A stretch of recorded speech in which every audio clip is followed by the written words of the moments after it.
Well, good evening, everyone. I'd like to introduce myself really quickly. My name is Kathleen Barnhart. I am the Joint Land Use Study.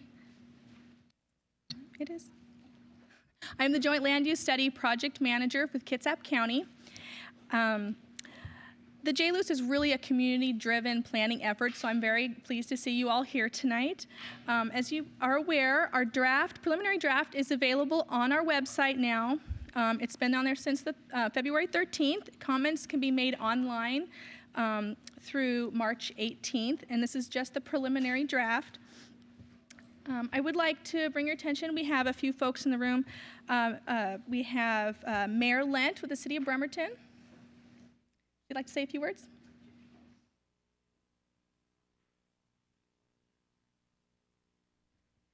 The grant for this study was made possible by our naval base, Kitsap, and the entire area.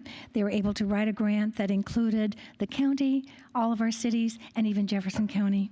So our Navy has a mission that they want to accomplish. We, as a good neighbor, and our city, if you're in my office, you can't tell where the naval base and the PSNS-IMF end and begin, and our city takes place. So this is a very important project. It's going to help us as we move forward in planning for the future for all of you that live here.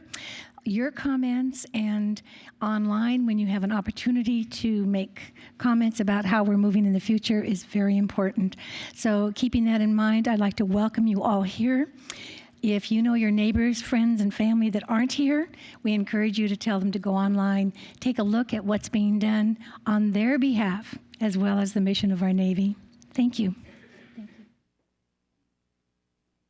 Thank you very much. We also have Council President Greg Wheeler here with us tonight.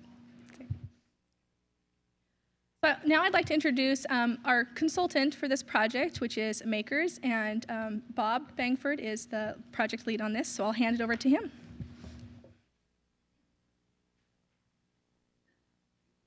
Thank you, Kathleen. The mayor mentioned the website, and I thought I'd bring your attention. Just the website is up there, so it's kiijlus.com. Take a look at it. Lots of information on the project, including we had a meeting a week ago in Jefferson County, and there's a full video of that meeting there. And we'll also have the presentation from tonight on the website as well. And you'll also find survey results from the last meeting. So what I'd like to do is, we have a small enough group here, and I'd like to have folks at the meeting to introduce themselves. And I'm going to start with our consultant team, which includes other members of Makers and also from the firm Transpo Group.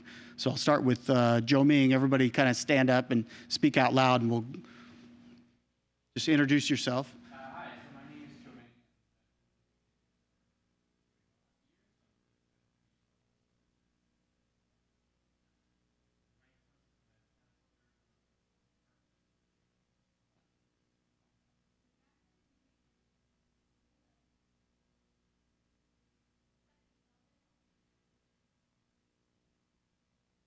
And maybe what we can also do first is have the technical and planning committee members introduce themselves, so participants know who they are. Maybe start with Allison.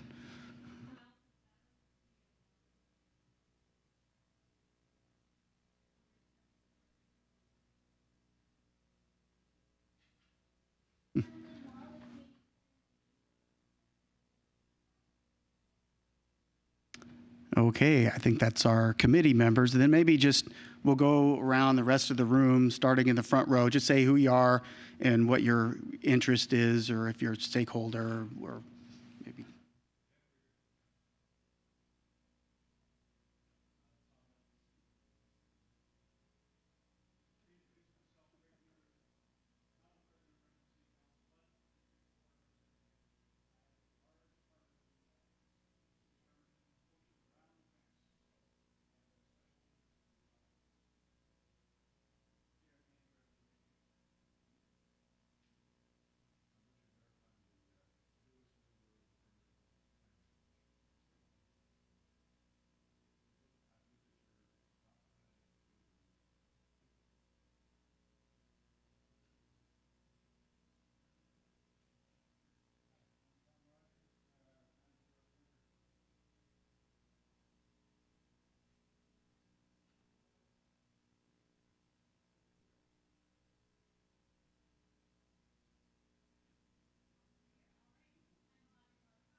coming and participating.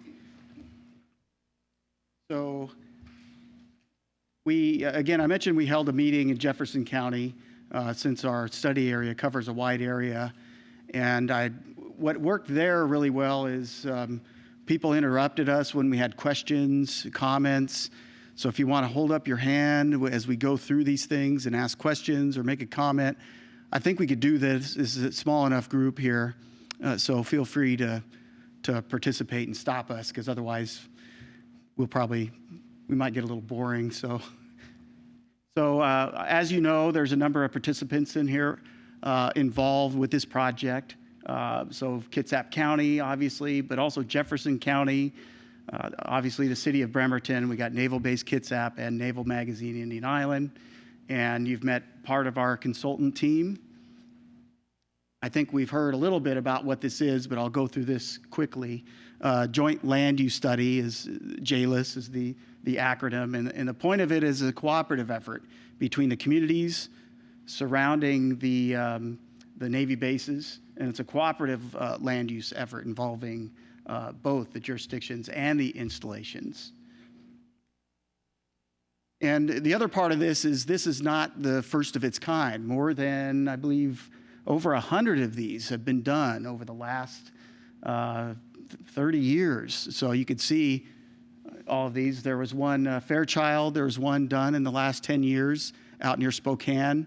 So it's a big effort to just make sure that all these facilities, that there's good planning between the Navy or the federal agency and the surrounding communities, just to make that they're working in concert with each other.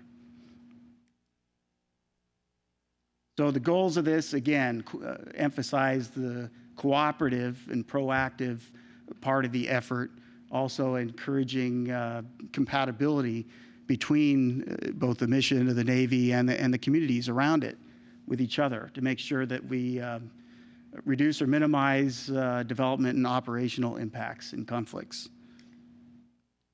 And so the other part is, like the city of Bremerton and Kitsap County are undergoing their 20-year big picture comprehensive plan right now. And the idea is that it's a good time for this to occur. And so findings that come out of this can be integrated into those comprehensive plans for the counties and the cities. Another part of this is to fulfill the provisions of the State's Growth Management Act, which has a provision here that says that land use development that is incompatible with military installations isn't allowed. So it's trying to promote that compatibility. So the outcomes of this is really important. It's really a policy recommendation type of document is what this JLIS study will be. So we say here, policy framework to support healthy economy, the environment, and community that sustains the Navy's mission. Obviously to support the safety and welfare and health of the communities. And then recommending implementation measures for consideration by the cities and the counties, again, as part of their comp planning and their follow-up implementation process. So some examples of those measures would be interlocal coordination agreements, and Julie's going to talk quite a bit about those types of things. Conservation and environmental initiatives will be a big part also, and Joming will talk about some of those later, as well as planning and zoning actions and other things as well. Again, our study area, not only does this include Bremerton, Kitsap County, the areas around Bangor, but also includes areas around Keyport. It extends all the way into Mason County, as there's a Navy Railroad that extends down to Shelton, but also Naval Magazine Indian Island and Jefferson County and the areas around there, and also the number of key transportation routes. What it does, it's important that this excludes Whidbey Island and the Naval Air Station there. The other part is it includes areas along and near the Navy's underwater operating ranges, and Julie will talk about some of the on-water issues along Hood Canal and Dabob Bay, a very important part of the study.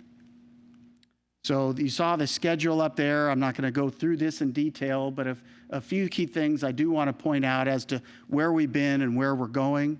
So what we've completed so far, we held, middle of last year, we held stakeholder interviews with the partners, so with all the cities, applicable cities and counties. We tried to reach out and make sure that we were talking to all the key agencies that might be affected or involved with this project. And so we took a very exhaustive kind of look at who are the folks that we should be talking with about this to make sure that they had a seat at the table. We had an installation tours with the project partners looking at the NAVMEG Indian Island and also MBK Bremerton and Bangor. We held a public workshop here last summer. Also, we did a big online survey. I can't remember off the top of my head how many people participated, but I think it was more than 200, was it? Yes. So we had good results from that. Since then, we've been doing, for the last 5 or 6 months, a conflict compatibility analysis, and that's reflected in the draft report and the boards you see here. And on the 13th of this month, we released the draft JLIS, which is available on the website. So it's a big, thick report. It's a very preliminary draft of the study, and it's not complete completely, but it's a draft intended for your review and comment, and hopefully we'll be able to make some good changes based on things we hear. Also, there's a 30-day, we promised that there would be a 30-day public comment review period, and per the press release, that started on the 18th of February, so that's going to run through next month, March 18th. So again, we had a public meeting last week, Jefferson County. After this, we will be refining our strategies and release a complete draft of the joint land use study in about mid-May. We'll have a couple meetings with our planning and our policy and technical committees before we end up with a public meeting in late May, hopefully at the same place. We haven't set the date for that yet, but we will be. And then we'll be finalizing the result or the joint land use study in early July. So to tell you a few things about the preliminary draft. What I did want to say, it's based on those stakeholder and partner interviews that we held, based on those survey results that I mentioned, and also the outcome from the first workshop, and also our work in the shop, just our research and working with the various city staffs to gain a better understanding of the issues. And so our idea now is let's make sure we got these issues presented correctly. And this is the resolution strategies here, are just only the very beginning of that work and effort. So what this includes, a brief what's included in the report itself. We have naturally our introduction and overview. We have a big profile of the study areas and the trends, both of the Navy bases and the communities around them. We also talk about the existing sets of plans and zoning and the state, the applicable Growth Management Act or the Shoreline Management Act and the things that are applicable to this project. And then we get into the actual compatibility issues analysis, which we'll be presenting here in the next half hour or so. So the section that we don't have completed yet is Chapter 5, which is strategy and recommendations. We do have some preliminary recommendations here, but in the May draft, that will have the complete list. So with that, we will start in getting into, we have 5 different key topics, and the first one is communication and coordination. And I will have Julie Bassick from Makers talk about these issues. I actually have a question. Sure. When you began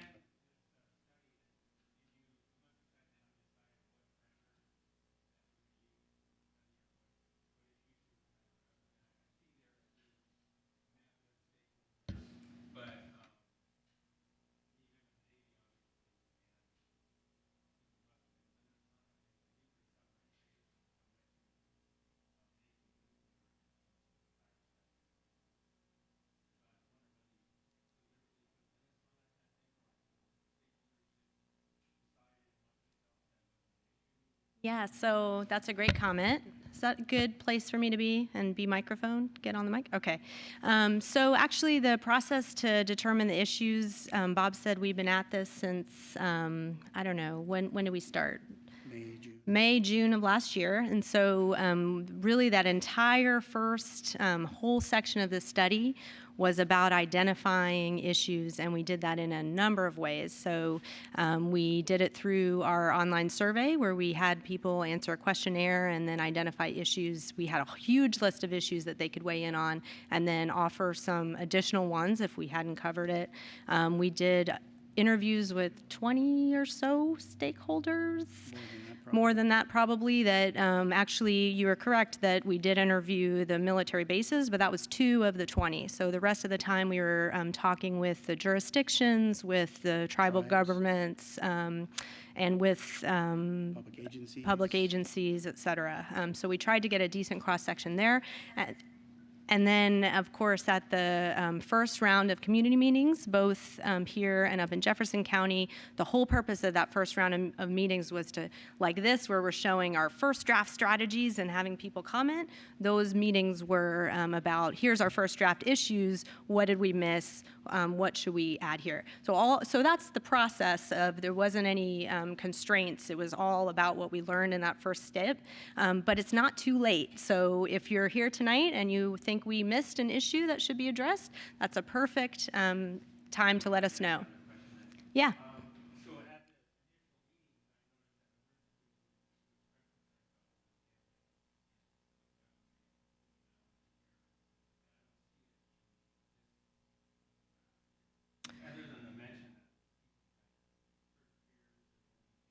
Yeah.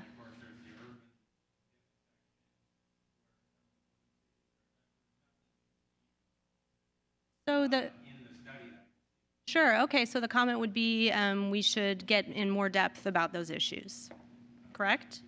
Okay, And thanks. we talked about this at the Jefferson County meeting a little bit too, so that's addressing a little bit more. Yeah, thank you. Maybe I'll add one other thing. The other thing is that the cities and counties have been proactive and also trying to reach out to the community getting involved. In fact, talking with the mayor here and talking with Allison and Kathleen from Kitsap County, they've been reaching out. They've had a marketing effort to make sure that the citizens are involved and know about the project. We've been tracking the website. We've had a lot of people look at the website, so people do know about it. We have a Facebook page, so I was just going to say, I forgot about the monster spreadsheet. I'm so glad that was the bane of my existence for months. We had a huge list of all the stakeholders we could think of in all the counties, and our technical committee members helped by sending targeted emails or even phone calls to stakeholders they thought were particularly of interest. And that included economic development groups, school districts, environmental groups, any neighborhood associations. It was really quite a wide range of folks that we attempted to reach out to. Okay, so going to hit the high points of the issues and talk about some preliminary strategies. So this would be great. These are going to be around those 5 topics that Bob introduced. First one is about communication and coordination. So I've been at Makers for 18 years. Don't do any math there about how old I am, but I've been doing this a while, and I've done a lot of work with the military and with the communities surrounding the militaries in that time. And I can tell you that the amount of there's always room for improvement. There's a ways to go, but the amount of dedicated coordination that happens today between the bases and their neighbors is hugely improved over what it used to be. So again, not trying to say they've done everything they can on all sides of that, but really, really big dedicated difference. So some of the things that they're doing is from the jurisdiction side, Kitsap County actually has a section of their comp plan that is devoted to policies around coordinating and communicating with federal agencies. So that's a great place to start, and we're going to explore if other jurisdictions in our area want to have something similar, if maybe Kitsap County wants to amend theirs as they're amending their comp plan as a whole. That's super. Also, all the jurisdictions in the area already already have code requirements that say, just like they give notice to private individuals within a certain radius of a project, you know, they would always notice a federal agency of any major project going on near the base. So that's a requirement. From the Navy side, the biggest, I think, benefit that they've done is they've started this encroachment management program, which involves funding dedicated, they're called CPLOs, Community Planning Liaison Officer, and thank God they've shortened that acronym. When it started, it had ANDS, and there was a whole other thing going on. But that means that there's a dedicated person, and Lynn is here tonight as Naval Base Kitsap CPLO, that the community and around land use issues, there's a dedicated person that interfaces with the surrounding communities. That's huge. Also, the captains and commanders of the stations go out and every year, at a minimum, do annual State of the Station briefs at, you know, in front of at city councils or open public meetings. So that really helps just everybody know what's going on the bases. And then there's these regional organizations like the Kitsap County Coordinating Council. I probably screwed that up, the name, and you know, the Hood Canal Coordinating Council. So there's a number of places where there's groups where folks from the region get together to talk about regional issues, and the jurisdictions participate, the military participates. That's a great way they coordinate. So, but we know we can do better, and on a number of ways. We know that we need to do better communicating to the military about potential land use changes and projects that would be of concern, that would limit their ability to do the mission that they need to do. So that's A. We also know that the military needs to be better about communicating when operations or changes happen on the bases. So we can do better on both those fronts. Plus, there's a lot of, you know, utilities, for example, are a shared issue that go through the city and through the base that everybody needs and depends on those. So it's continued coordination around utilities infrastructure, around emergency responses, et cetera. So I have my urban myths slide up here. I know there's maybe a lot of interest in that. We can talk about it a little, but I don't want to take too much time. One thing we've identified through this study is there's a number of misconceptions about military operations. So, for example, did you know, I've heard that there is secret submarine tunnels from underground from Bangor to Indian Island. So that's one where, if you think about it, you probably know that's not correct, but some people still think that that's an urban myth. It's not true. So the point of this study is not to correct all of those urban myths, but only to say, hey, that's an issue, and if things could be misconception like that could be corrected, we have as a draft recommendation now for the Navy to do a really better job putting out user-friendly information that is transparent and can correct, you know, facts that are wrong or misconceptions. Yes.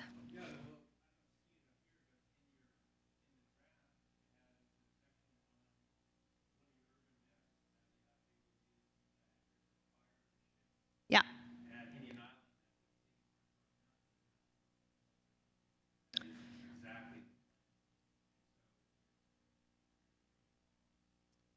Okay, so I figured that would come up, having looked at your leaflet. I took it off this slide.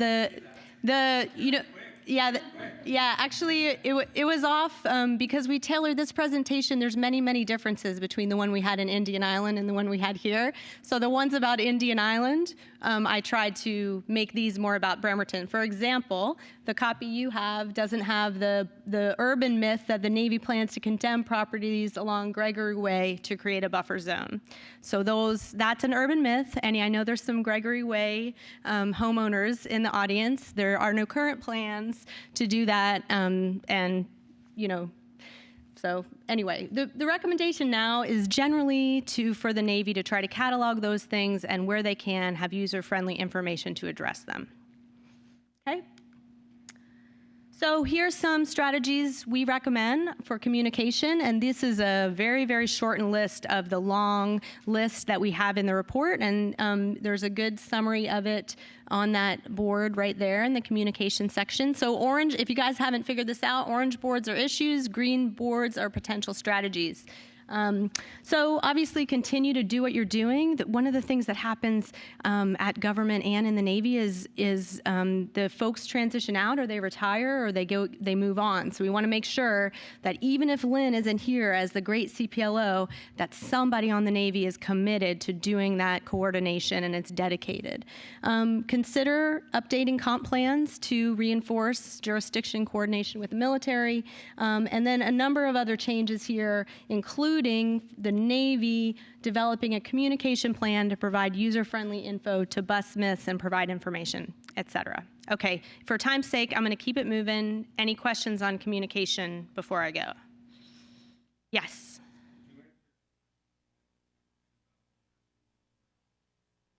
Whether the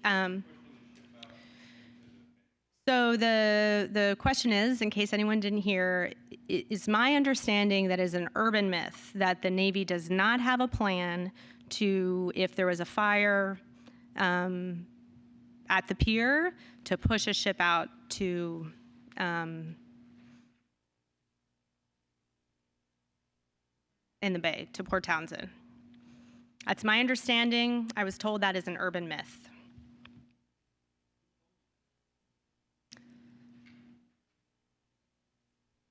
You want to answer that? So that was started as part of the earlier response plans that were based on previous standards for our fire capabilities at Navmeg Indian Island, and that's now labeled as a myth because that people who reviewed those plans, who were familiar with that response plan, believes that's still the plan. That site has been disestablished, and that's not our current response capabilities, and that's not our current response plans. So that's why we label that, in this case, as an urban myth. And part of this study is to better articulate what are those jurisdictional coordinations we do, what are those response plans, to the extent we can share those with the public, and help people better understand the previous practices and what our current practices are. Yes.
Personally, I don't blame you.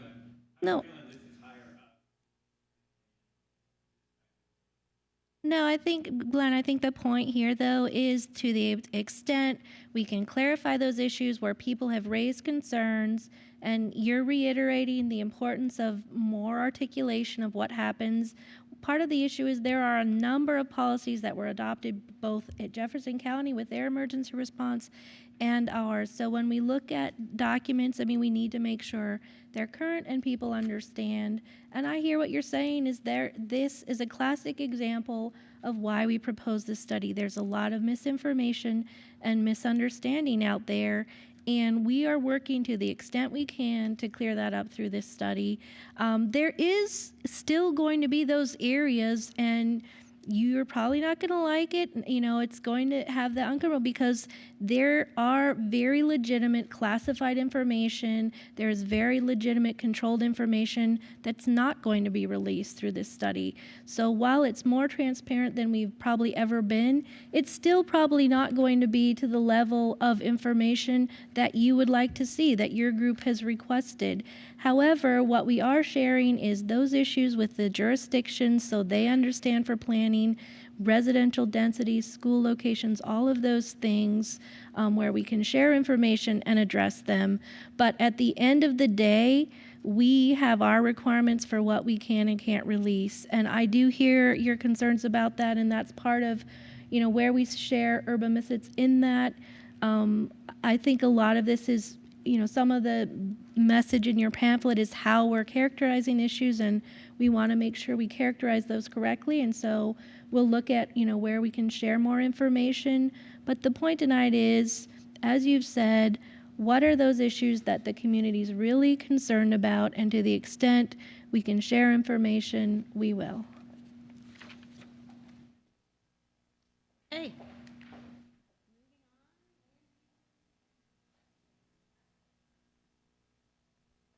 So there are a number of land use compatibility and infrastructure issues in the areas around the fence line or near the fence lines. So one of them was, for instance, building height in and around MBK Bremerton. So as we all know, there's been a transformation of downtown Bremerton over the last 15 or so years. And we can see here is a map from the recent downtown plan of Bremerton looking at the building heights. So there's height limits of 80 feet just to the north and along the waterfront. They're 175 feet. And then there's one area in the middle. Let's see, there's a pointer here, where there actually is no set limit. And so buildings could be taller. And what this could create is, this could create some security monitoring issues and line of sight issues into sensitive areas of the base. So an example, just looking at Google Earth kind of shows and illustrates that this could be an issue if there are taller buildings occurring in the areas directly around the base. So some potential strategies that may come out of this, looking at, well, what can be done about this is to survey those areas of concern and specifically examine where those areas are that pose a line of sight issues if they were to redevelop. Second part of this would be to maybe add some height limits in some of those areas right around the base. At the same time, the Navy understands that and agrees that the city wants to continue to revitalize and allow for dense urban development. So it's trying to come to a solution there that fits both parties. So part of that is having the Navy continue to participate with the city in their planning surrounding downtown and citywide. And on the larger extent, land uses surrounding installations.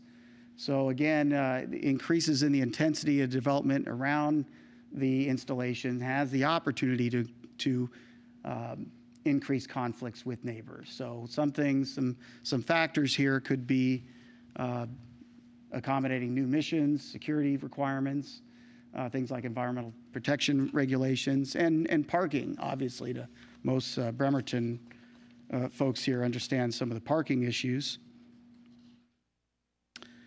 And part of this is that really the issues vary by the different installation areas. So, for instance, in the J list, we show this map here that illustrates a lot of investment has happened in downtown Bremerton, and the idea is to continue to have that investment in downtown Bremerton, and that's really important.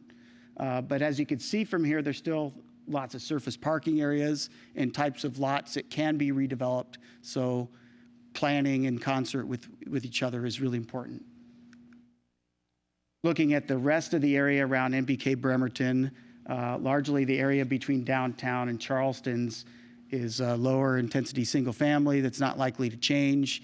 Nevertheless, that area is very close and is sensitive to activities that occur on the base.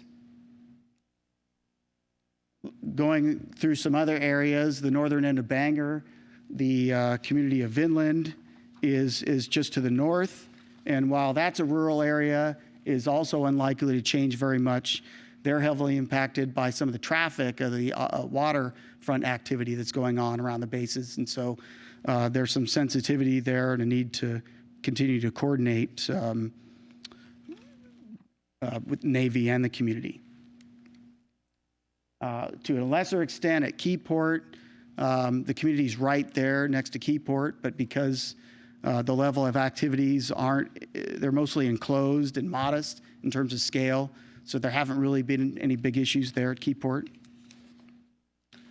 So as far as potential strategies, it really, this goes both ways. So for one, having the Navy provide notice and opportunity for comment for any changes that occur inside the fence line, changes to activities that occur, any land use changes, anything that might impact the community. On the flip side, it's having the community communicate to the Navy prior to any land use changes. Anything that changes the land use regulations or growth-inducing infrastructure, communicating that with the Navy is important. And likewise, any changes to the city limits or the urban growth areas are important as well. Another issue is the transportation routes are very important, and they include for instance, the railroad that goes from Shelton through Mason County along the highway up to Bremerton and also up to Bangor. There's 77 miles of railway there. And so some of the issues to watch out for is increased development along the railway. There's also increasing demands to use the right-of-way for access and things by development next door. Also, there's an interest from Mason County in using the right-of-way for trails, which sounds great, but it creates some complications in terms of security monitoring. Visual quality is another issue. As the rail line and the bridges are very visible to the surrounding communities, and so an attempt to keep that from being a blight. And another thing to look at is it goes through Silverdale. So as Silverdale grows, it's important to make sure that the level of intensity stays moderate there and minimizes impacts along the railway. Another transportation route is the Manchester truck route that supplies the Manchester fuel facility. And currently, the truck route goes right through Manchester Village. So a lot of trucks going along that route have obviously there's some quality of life issues and impacts just on the trucks using that area. And over the past few years, the Navy's done a study looking at other routes that and one route in particular shows up in the draft study and goes down Woods Road here. And that's a route that would be in use but requires some intersection improvements up at Beaver Creek Road and Woods Road that would make that more useful and that would also avoid the more populated area. So some potential strategies. One is just making sure that the comprehensive plans of the various communities include those routes as an important feature and to plan for those. Some other things, like we talked about this up at Indian Island, consideration of adoption of a military transport overlay corridor might be the case, for instance, in Kitsap County around both the existing truck route for Manchester and the proposed, to try to make sure that the uses might be compatible and avoiding incompatible types of uses along the truck route. Another issue, infrastructure coordination, is really an important issue here right in Bremerton, as we got downtown right next to the shipyard and MBK Bremerton, because there's lots of shared infrastructure facility that need to access it for maintenance. So some of the complicated or important factors there's just the basic provision of providing services, also cost sharing, infrastructure maintenance, and just making sure that we're safe for emergency management. Largely, as Julie mentioned, the coordination has been pretty good, but there is some room for improvement. And one of the last issues I'll mention here, structures either on the railroad, private structures built either on the railroad or in the perimeter fence line areas where it wasn't clear from property owners adjacent to it where the property lines were. So this occurs up at some spots at NBK Branger, perhaps some Keyport perimeter areas, and again along the railroad.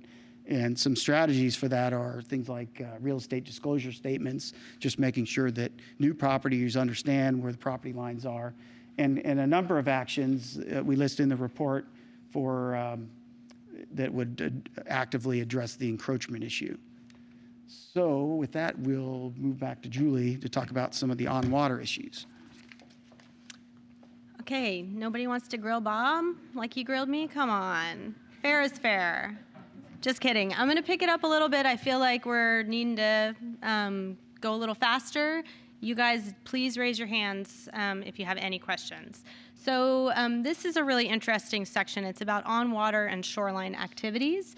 And really, it's about protecting the Navy's ability to do underwater testing in Hood Canal and Daybob Bay that they rely on. It is absolutely essential for the mission-critical mission of MBK Bangor, as well as MBK Keyport. So they do sensitive acoustic testing. They work on modifications, research and development. They work on underwater vehicles, UUVs. I'm sure I messed that name up, but you guys get the picture. It's really essential that that asset is in close proximity to the submarine base, and it's pretty much it's got the right deep water, it's got the right temperature. I would say it's probably not understating it to say that that is an irreplaceable asset that the military in this area relies on, that supports the military mission. So what happens though is that as the area grows in general, increasing use of those waterways, so more boats on those waterways means more noise, and noise disrupts those very sensitive acoustic tests. Another thing that happens with increasing traffic on the waterways, especially with increasing tourism or people that aren't familiar with the military in the area, is they might not understand the protocols. They might not understand when you see a submarine in transit with Coast Guard, ships around it. They're very serious about the distance you have to maintain, and there can be security issues, especially for people that just don't know. They're not aware. So, this study has identified increasing land uses that will cause significantly more water traffic to be of a concern. So that means that, more newer expanded marinas, more boat ramps or more parking that increases the capacity around existing boat ramps, and commercial piers. So something that would cause a commercial operation to be having more vessel traffic in Hood Canal is of concern. Master plan resorts or forest land conversion. So if someone wants to build a house and they have a boat and they use a boat ramp, obviously 1 or 2 or 3 or 4 or 10 or 15 of those, that's just natural growth. That's not a problem. It's when you'd have a large master plan resort, let's say, that had 1,500 new units built around a marina and boat ramp. That would cause significant additional traffic. And I just made up that number, but you guys get a sense of the scale that could be concerned. And also new and inexperienced boaters in the area. Gosh, as a side note, and I know I said I was going to make this quick, but in my research for writing this section up, I looked at Coast Guard reports of all of the injuries and fatalities around boating. Wow, not the safest thing to do. It was horrifying. Lots of drinking, lots of running into things, not other boats, inanimate objects. Anyway, it's interesting. So another concern, and this is about air traffic, but specifically it's about seaplane traffic in the area. And the issue is here that there's, the map's pretty hard to see, but there's a bunch of, you can go from Seattle or Paulsbo or other areas and you can land in Brennan if you have a seaplane, for example. And there's a restricted airspace, that dark blue a line around MBK Bangor that's around that highly secure Bangor waterfront. The issue is, again, with newer, inexperienced, or folks just not paying attention, that they might, when they're flying, veer into their restricted airspace. That'd be a very significant public safety issue if that happens. So what can we do to avoid that in terms of proactive planning? So some potential strategies, obviously strengthening communication about those projects of concern, and then in high priority areas, consider a number of strategies that would limit growth that would significantly increase water traffic. So we're working out the details with our committees, but that's the general idea about strategies to help. The second, and I think equally as important effort, is better boater education. So the Navy already does quite a bit in terms of getting the word out about proper boater etiquette around the military bases, around military boats in transit. But again, if they're 80% there, there's always that room for improvement. So they could provide better, more user-friendly information. They could get it out to more places. They could advocate for mandatory safety briefs. So if you're going to rent a kayak, before at the rental shop, before you're allowed to get in your boat, you get a 2-minute summary of, hey, if you've never boated in the Puget Sound area in Hood Canal, you might be aware there's military activity. And then there's a minor issue about warning lights around the ranges themselves. Some people have reported that the lights could be brighter, so we've got a recommendation to study that further. Any questions on water? Okay, transportation.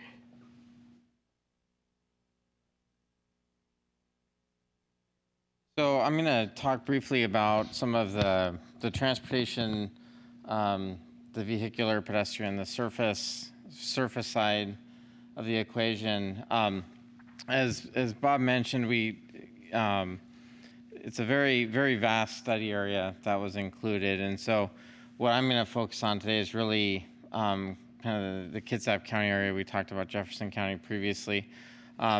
For purposes of our review, Bob had mentioned, we did a lot of review of existing comprehensive plans, a lot of sub-area studies that have been done, discussions with technical committee members, public workshops, surveys.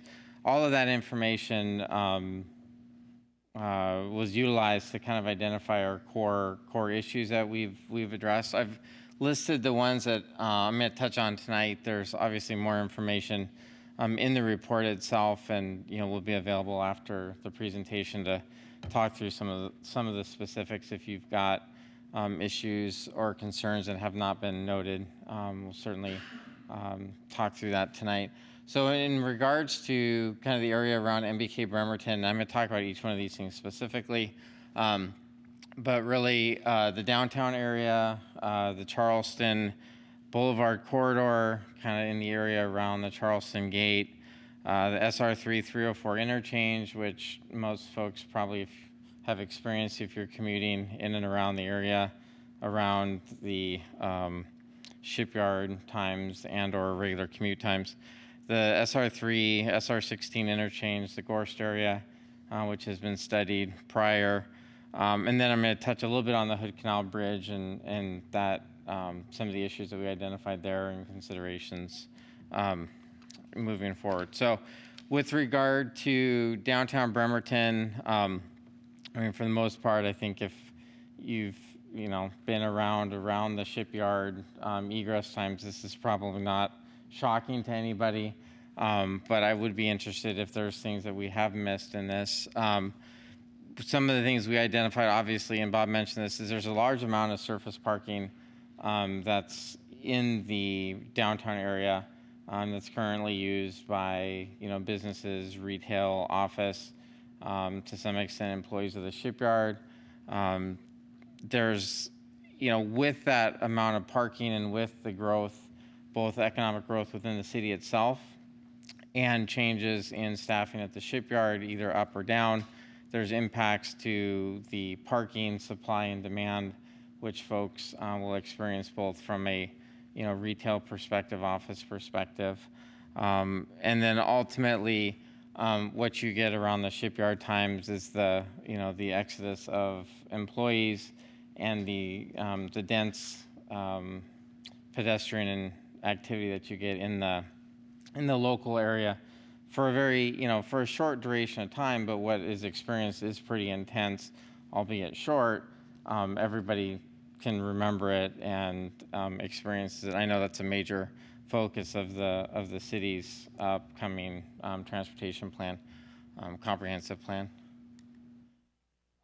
The Charleston Boulevard corridor, kind of focusing, it doesn't show up there, around the Charleston Gate, which is for those that are not familiar, there's the furthest southern gate is the Missouri Gate. That's more of a commercial access. The next one to the north is the Charleston Gate. It has the parking structure on the inside of the perimeter. You can see it as you go by.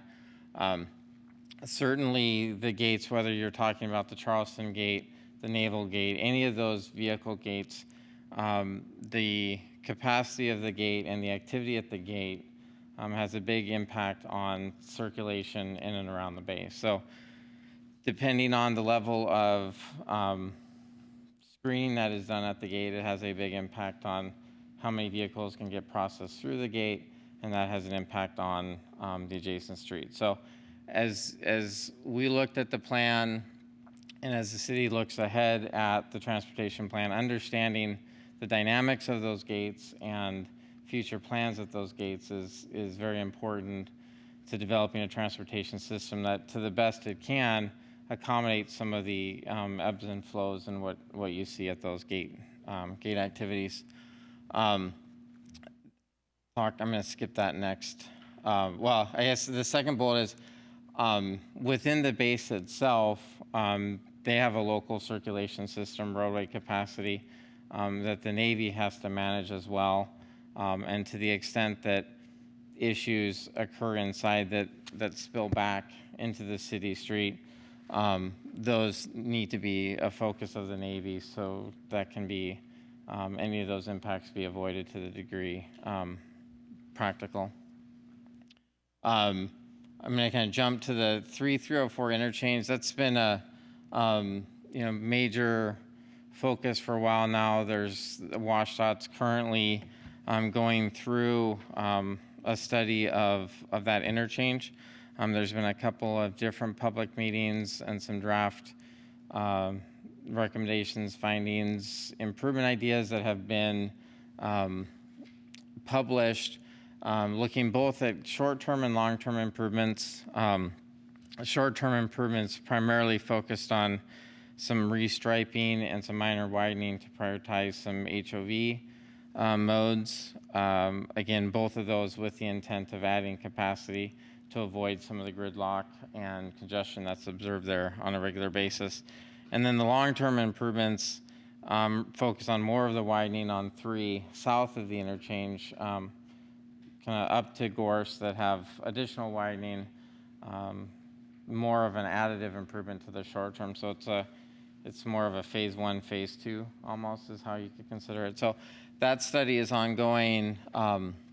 We've had quite a few discussions with WashDOT in regard to these projects, so we've identified in the report the most available information they were able to provide to us. But so from a strategic standpoint, it is a major focus. There's plans in place, and as the city embarks on their plans, certainly this information can be utilized and prioritized as well. The SR16 interchange, the Gorst area, that's been a subject of numerous studies, multiple studies, and more studies to come. I think there's probably 3 or 4 different sub-area studies that have been done in the past. I think they've been I wrote down the Skia sub-area plan, the Bremerton economic study. There was an EIS done on the Skia sub-area plan, and there's a future recommendation for an SR3 corridor plan. So lots of ideas about what is needed in that area. some of the issues that have been identified and the solutions around there focus on the non-motorized connections, the pedestrian environment in that area, being balanced with some of the transportation and capacity needs of that area as well. So yeah, it's a major focus point of a lot of people, WashDOT included, in an area of targeted economic growth. So having a transportation system that supports that economic growth is going to be important there. And again, understanding where the circulation and transportation and traffic from the Navy is impacting those areas, and where the growth of the city is, having that balance is going to be really important. So before I leave Bremerton, is there any questions or anything that we missed, or we can talk about it after? Yes, sir.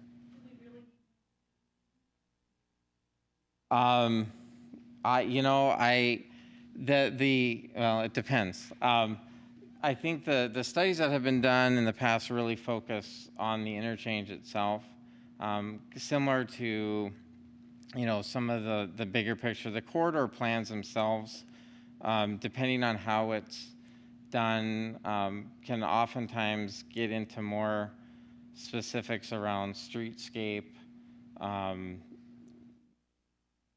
those kind of elements of. I'm not sure the specifics of what that corridor plan identified. It was fairly generic. I think as that plan moves forward, certainly some the city and other parties should probably weigh in on what that scope looks like and what that priority looks like, so that definitive. Do you want to speak to that one? Sure, just go for it. The studies have been done. Our next phase would be design. So we know where the choke points are, and I agree with you totally. We have done study after study after study. Now we're at a point where if the money comes in and the revenue is there, that we will have a design. Our city engineer is working closely with WashDOT and everything that's happened. So we go from this stage or this phase into design to make that change. Thank you.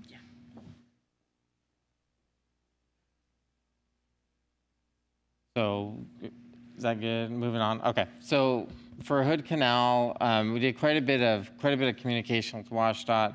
I think if folks have driven through there, there's certainly challenges when there's boat crossings, water vessels.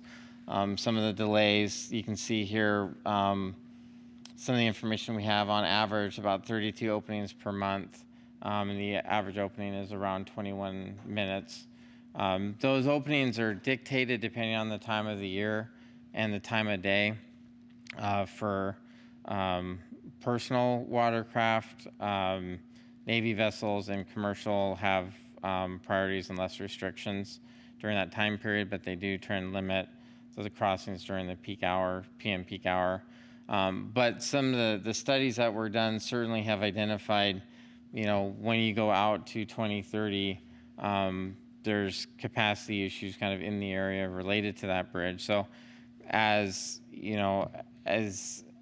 growth and whatnot in the area is considered, and the Navy looks at their mission, that's a very vital connection in the area, and looking at maybe some strategies for identifying bridge crossings to the best that can be done. I mean, the Navy won't necessarily publish crossing times of vessels going through there, and there's currently some ITS out there, but looking at maybe for those vessels that can be advertised ahead of time, can help drivers manage their trips better. So that's one of the strategies that we're looking at.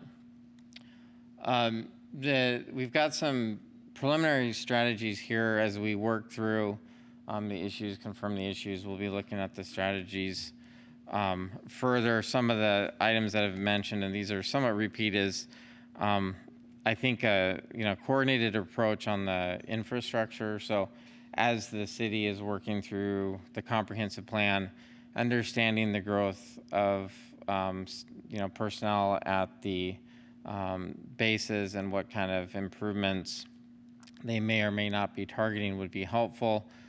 Sharing, similar to what we're doing here, sharing in supporting different grant funding is incredibly important and can be leveraged appropriately there.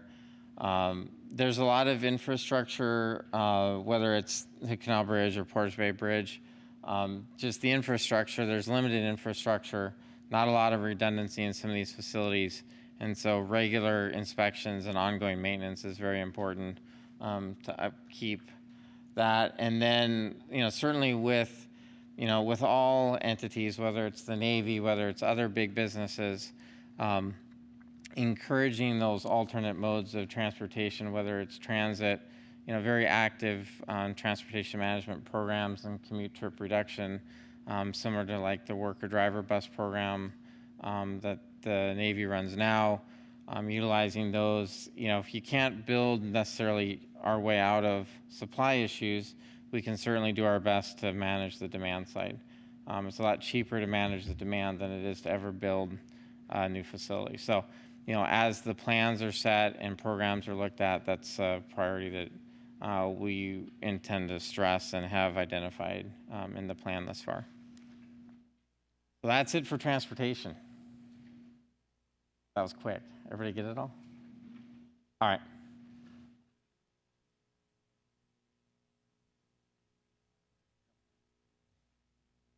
All right, so today, can everyone hear me? Good. So today, I guess I'll be talking about issues related to natural and resource and cultural resources.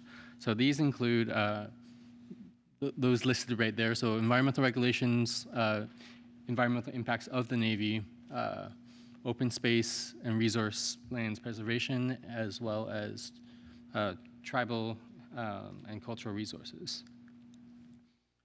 So in terms of regulations related to shorelines and critical areas, the main sort of point is that while there are sort of slight differences between jurisdictions depending on the local context, in a lot of ways they are sort of following the same baseline in terms of federal and state environmental requirements.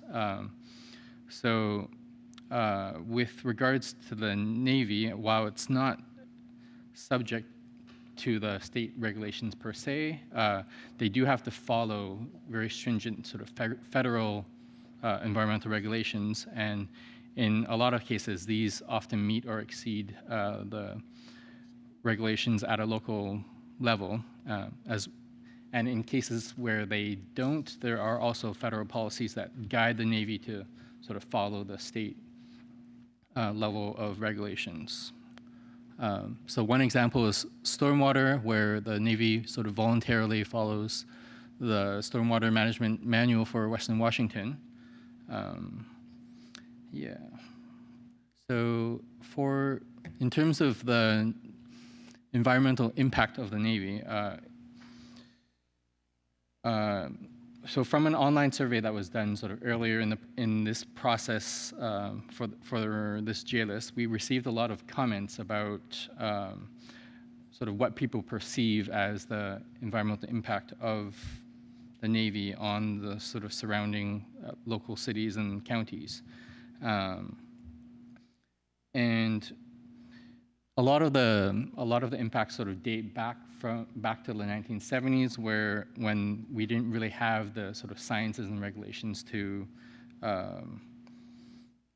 sort of regulate those industrial uses. But as the sort of science and general understanding of these issues have improved, it led to legislation like the Environmental Protection Act and the Clean Water Act that really helped to sort of improve and clean up industrial practices.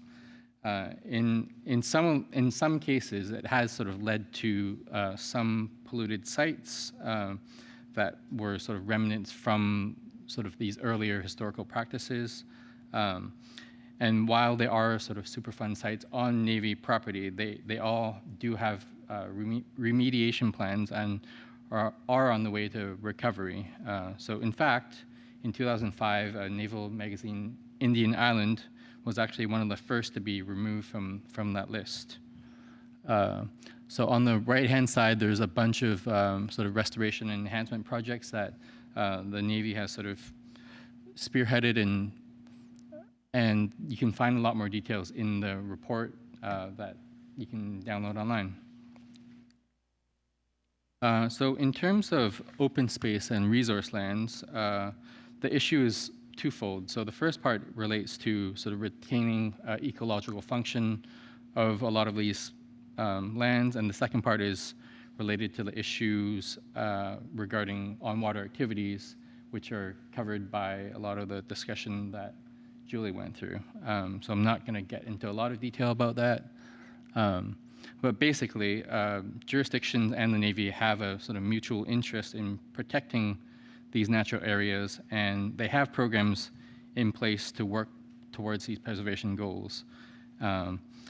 And while it's more of an issue in Jefferson County where they have a lot more rural lands, it is also of interest to Kitsap County, especially in some of the upland areas surrounding Hood Canal. And there's also a lot of interest from entities like the Great Peninsula Conservancy, some of the land trusts, and the Navy, and it sort of presents a really good opportunity for these organizations to work together towards common preservation goals. And one example of this is a program called REPI, which is funded by the Department of Defense, and it's called REPI, and it stands for Readiness and Environmental Protection Integration, and it's a program that helps to sort of conserve some of these open space and working lands with the goal of also protecting the environment, wildlife corridors, working resource lands, as well as sort of helping to maintain the Navy's mission through working with conservation and community partners. So in terms of some of the strategies, this is sort of like a summarized list of the strategies that are in the larger report.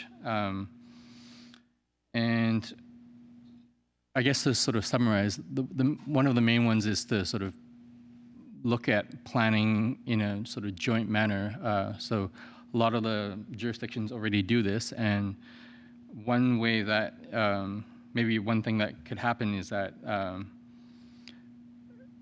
to include, sort of have the Navy in the loop during these sort of planning processes, such as the comprehensive plans or shoreline master programs, to help ensure that these plans and the Navy's own plans are sort of synchronized and that they're working towards the same goals. And the second one is to identify sort of mutual opportunities for conservation through programs like REPI, as well as so right there it says INREMP, and that stands for Integrated Natural Resource Management Plan, and that's a plan that the Navy sort of has to manage its internal sort of natural resources on their bases, and to sort of continue to implement that plan so that the natural resources can be managed in a good way.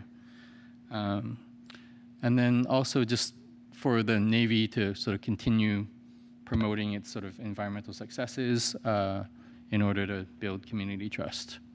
And then a little bit about sort of supporting the timber industry in terms of supporting working forests and reducing the risk of conversion to residential and commercial development. Mm-hmm. Uh-huh. Right.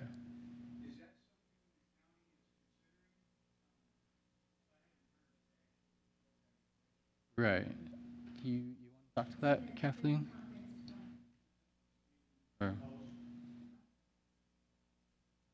Okay. Okay. So the last sort of issue that we'll be sort of talking about tonight is traditional archaeological sites, and There are a lot of sites in the region, particularly along the shorelines, and the Navy, as well as any sort of federal funded project, they have very strict regulations for these sites, and there's almost no sort of leeway in around this. And the Navy has been working pretty effectively with the tribes to maintain any sites that are found on their property, and they actually have a liaison that works directly with the tribes to ensure that as they sort of plan their facilities and improvements, they're able to sort of help protect and maintain these sites in a respectful manner.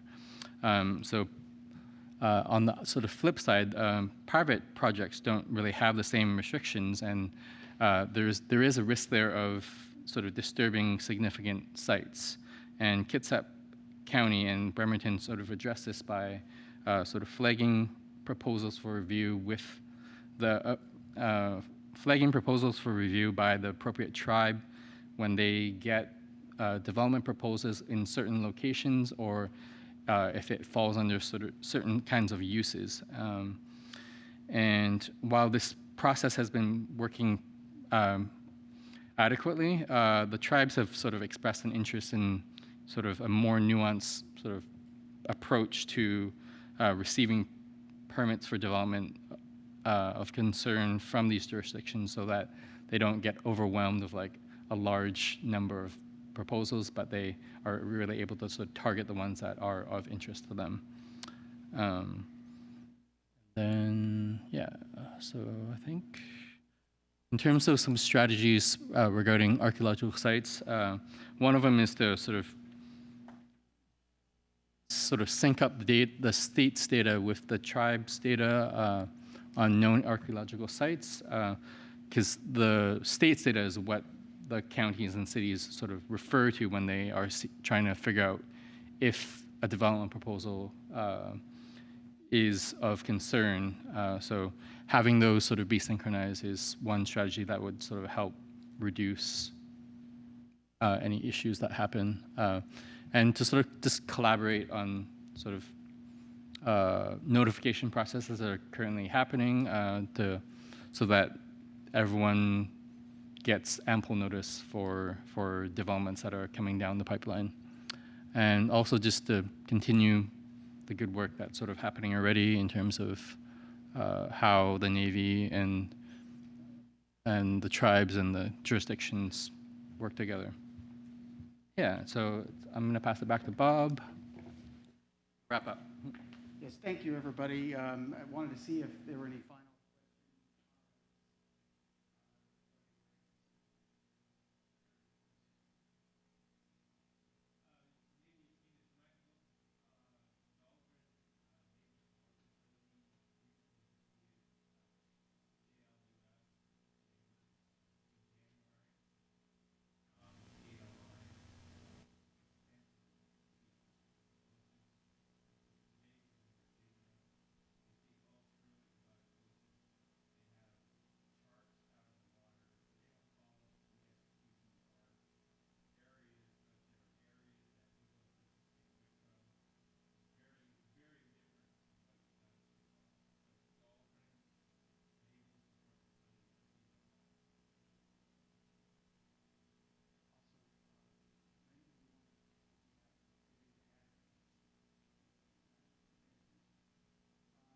Again, if you would like to go on to the website here, provide any comments or want to submit on this project, we'd love to see those.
around for any other comments.